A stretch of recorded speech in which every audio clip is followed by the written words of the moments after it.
Hi అండి, నేను మామిడికాయ తురుము పచ్చడి చేయబోతున్నానండి. దానికి మీడియం సైజు 2 మామిడికాయలు తీసుకున్నానండి. వాటిని తురిమాను. పావు కేజీకి తక్కువైందండి. దీనికి కారం ఉప్పేస్తానండి. దీంట్లోనే ఒక 3 స్పూన్లు కారం వేసానండి. ఒక చిటిక పసుపు వేసాను.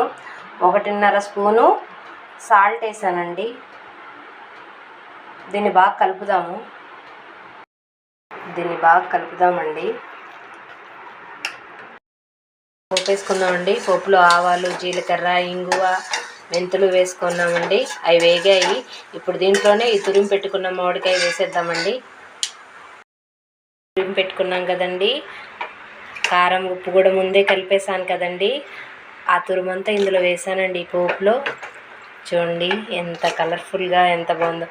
ఇది దోశల్లోకి, ఇడ్లీల్లోకి, వడల్లోకి, బోండాల్లోకి, వేడి వేడి అన్నంలోకి, అమ్మో ఎంత బాగుంటుందో కదండి.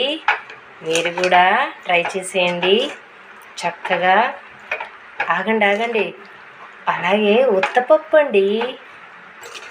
అదే అండి, కందిపప్పుతో ఉత్తపప్పు చేస్తాం కదండి. ఆ పప్పులో నెయ్యి వేసుకొని ఈ మామిడికాయ గుజ్జు, అదే అండి తురిమిన పచ్చడి వేసుకొని తింటే ఎంత బాగుంటుంది కదండి.